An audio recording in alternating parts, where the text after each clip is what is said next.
Is this an interesting phenomenon where figures like, it strikes me that people who are involved in business, you mentioned corporate, it struck a note. I've been reading a lot about Donald Trump lately. Yeah.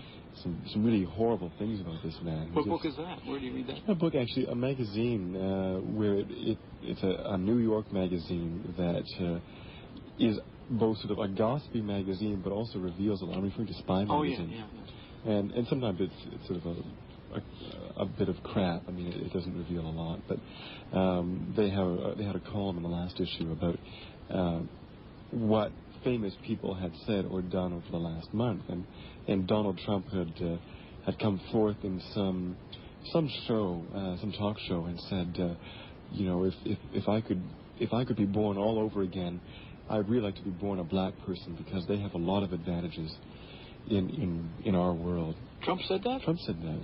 And then in the same breath, the article went on to say that a temp agency had been called.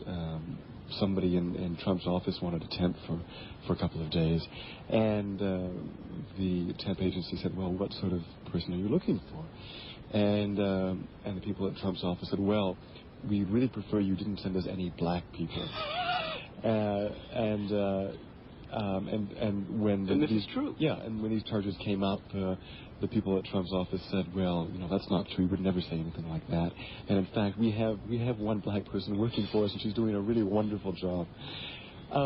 What I was leading to was I'm seeing more and more, and maybe this goes back to sort of Rockefeller days, where the business person is higher in profile than the politician. And more so than almost anyone else in society is the business person. The Donald Trumps of the world come to mind. Why is that a symptom of... Or is it? Or maybe it's I'm not really in tune. I just seem to see that more and more, that the interest, the personal interest, the investments, the day-to-day livings of the business person are more important than that of the Hollywood star or of the politician. Or certainly on level, anyway. Well, this is... this 5-minute anecdote you just told is so filled with elephant traps and tiger cages. It's incredible. There's so much that I could talk about there, but just to nibble away at it, I've explained why the pink archetype for the 80s, called greedheads, and the fascination with the businessman as archetype, a retrieval.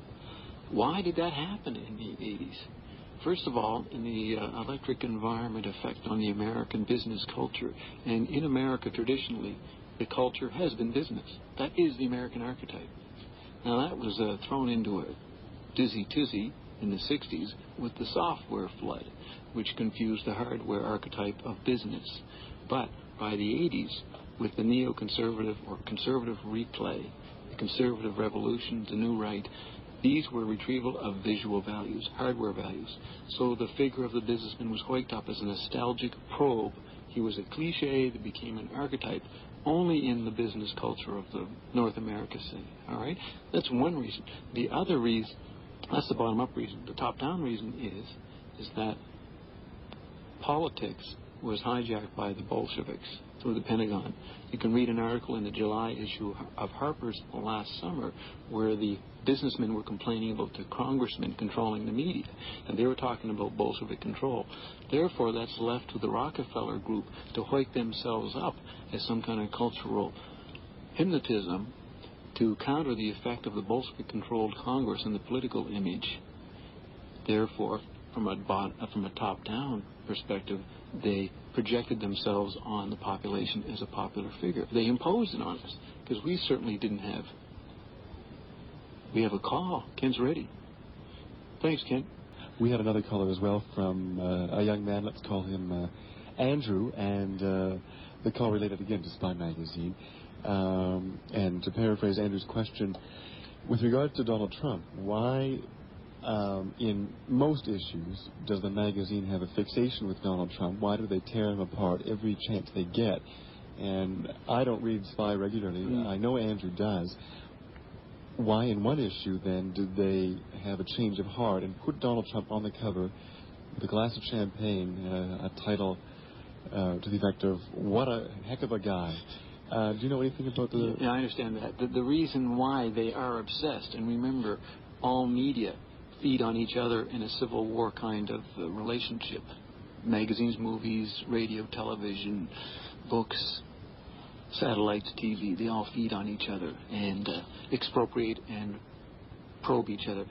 The problem is, as Bob Dylan said in the Rolling Stone about 1978, he said that in the 80s there'll only be about 10 hit records. All right? Okay, so he's on to something there. And as we get more etherealized by the implosion of electric media, we do more with less. That's the etherealization principle.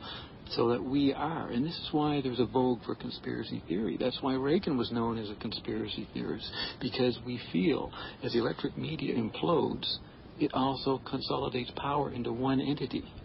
Therefore, whether it is true or not, it is a perceptual fact under the effect of the electric implosion. So within the fashion world, there's an obsession with one or two individuals. And for New York, which is the megalomania center for the pink prison, their nemesis is Donald Trump there in New York. So they're obsessed. And a whole decade of different kinds of media and fashionable content can revolve around one figure. So that is why, as we move through the 80s and the 90s, we're doing more and more with less, which is partly my role. That's why everything will be consolidated around me to deal with the anti-Bob, because the anti-Bob is the later Trump phenomenon, but on a solar government level. No? So that we've been interrupted here. I was addressing this particular point to Mike, and he's actually been interrupted. And the rest of the audience can ignore this. So I preferred him to. Okay.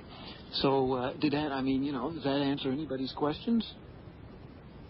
Anyways, here's the point, Mike. In a review at the end of the 80s, Philly. Oh, I think he's taking a question, but I want to point out something here about the perfect pitch chart, talking about entities being consolidated around one image, one entity. Are you writing a question down, Mike? Okay.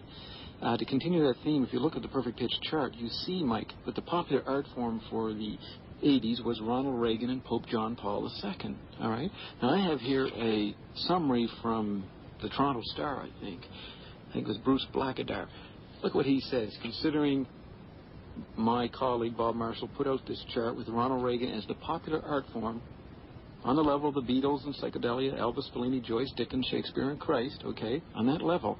Look what Bruce says in summing up the 80s. He says, let's lay this one on the table right away. The best sustained individual performance and masterpiece that swallowed the entire decade with its breadth and cunning was given by Ronald Reagan. And then he goes, now that we're in unanimous agreement on the supreme artistic achievement of these years, we will go on to try to capture some other historical highlights. And then he runs through a whole litany of stuff that he got from my show, I'm pretty sure. The same inventory of effects. But he's saying Reagan was the greatest artist of the 80s, and this was predicted in 1985 by Bob Marshall. Now, you see the obsession with that image? Therefore, within the business world and within the little New York village, the National Lampoon of the 80s would be slagging, or the Punch of America, would be slagging their particular local governor, Donald Trump. And that's why they would be obsessed all the time, because we're doing more and more with less and less. And that's why another level of an explanation of why I can claim this megalomania and say everything revolves around me, because I am the hidden ground of this whole situation. Because the consolidation and implosion of the electric mixed corporate media creates the sensation of one person is guiding and anticipating all the effects. And since I'm the one who understands that process the most, then it, of course, consolidates around me.